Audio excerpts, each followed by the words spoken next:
First place in the AFC North.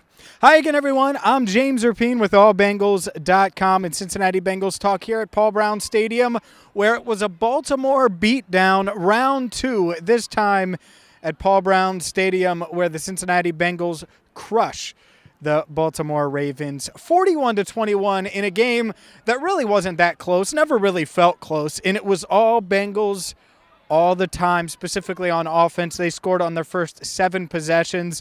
They didn't punt, and they missed a field goal at the end of the game and then kneeled the ball out at the end of the game. So they were in scoring range on all 9 of their possessions in what was an offensive clinic, offensive masterpiece, offensive history, at least for the Bengals, as Joe Burrow, 37 completions, 525 yards, was magnificent all game long. And his receivers, we're going to get to him in a second, but Joe Burrow finishing with the 525 yards, it's a Bengals franchise record. No one in team history had thrown for 500 yards until today when Joe Burrow did it. He broke Boomer Esiason's record when way back in 1990, which is that season, the last time the Bengals won a playoff game.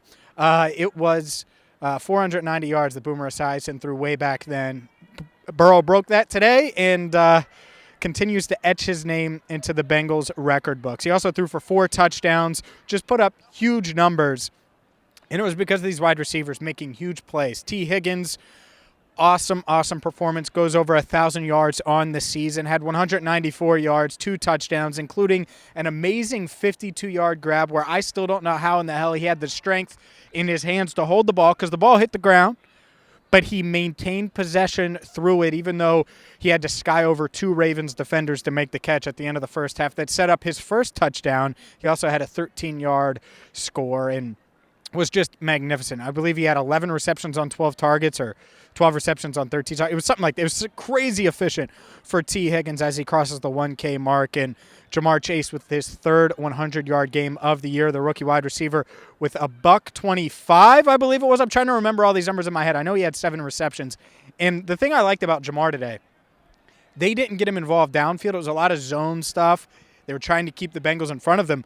So what they did is they got him involved in slants and screens and things like that where he might be taking the ball, 6-7 yards, air yards, and then the yak with Jamar. He was just amazing today after the catch, breaking multiple tackles.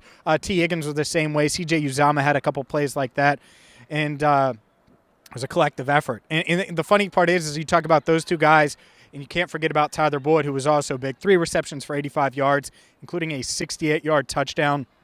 That really broke the game open. This game was close through the first quarter, 7-3. The Ravens had the early lead. Then the Bengals take the lead 10-7. And it was like, okay, well, what's going to happen? And Josh Johnson and the Ravens appeared to be driving. And instead of converting on 3rd and 1, Josh Johnson ruled down because of a fumble, a botched snap, so to speak, where he dropped the ball, put the ball on the turf. The Bengals were able to touch him down. And that was a game changer because 2 plays later, Tyler Boyd scores the 68-yard touchdown, and boom, it's 17-7, and the Bengals off and running. Wow, what a show. What a show from Joe, from the other Joe Mixon, had 2 touchdowns today. He's now 2nd in Bengals history with 16 touchdowns total, has 13 rushing, 3 receiving, had 1 rushing, 1 receiving today.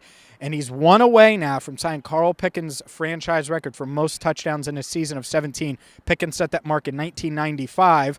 Joe Mixon wasn't even born in 1995, so has a shot now to break that record over the next couple of weeks. But what does this win mean? It means a lot for the Bengals. 9-6 on the year, sole possession of first place in the AFC North, no matter what happens the rest of the week.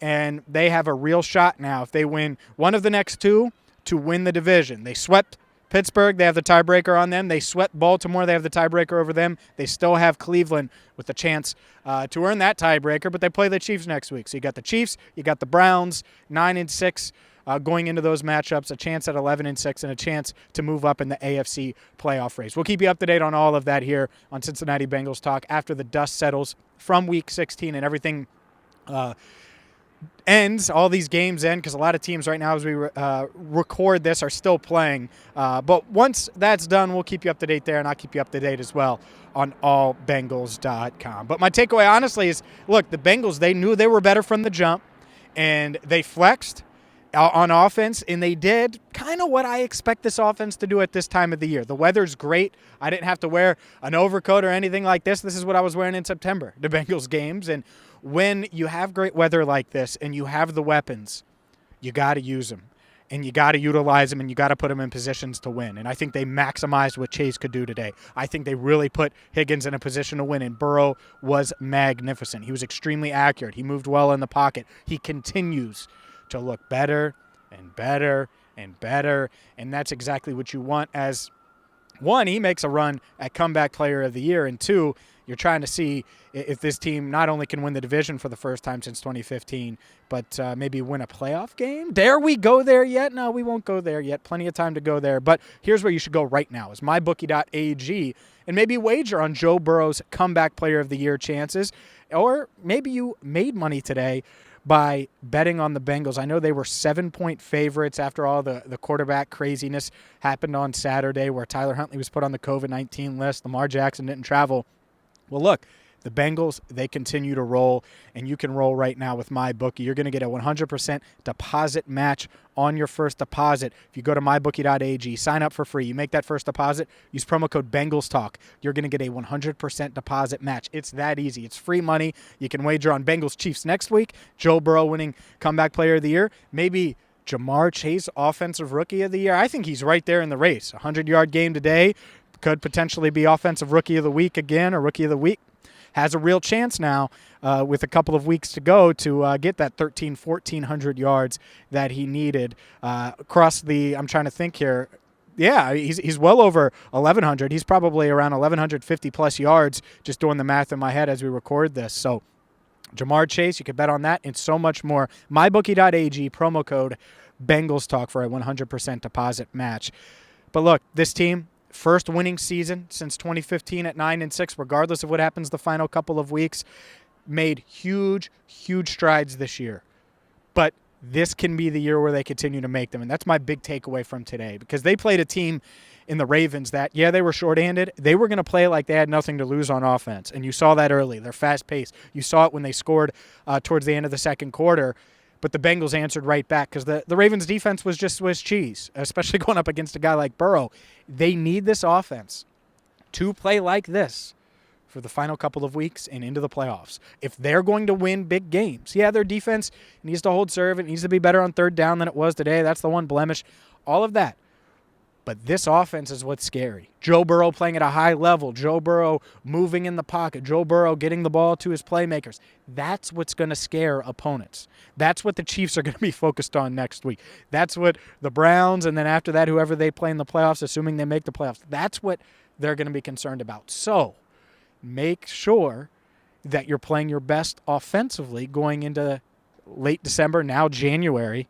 Well, the Bengals have done that. They went 2-2 in December. They have 2 games in January, and they've put themselves in position to make the playoffs for the first time since 2015. We're going to have you covered wall to wall, all things ball. So hit that subscribe button. Make sure you check out allbengals.com. Set to record Locked On Bengals here in a bit, the only daily Bengals podcast. So I'm trying to give you coverage like you've never seen from anybody else in multiple different outlets. So please, please, please hit that subscribe button right here. We have a ton coming your way this week, and maybe a little surprise on Sunday evening too, depending on if we can make it work. Either way, the final here, 41-21. Bengals improved to 9-6, first place in the AFC North with 2 weeks to go.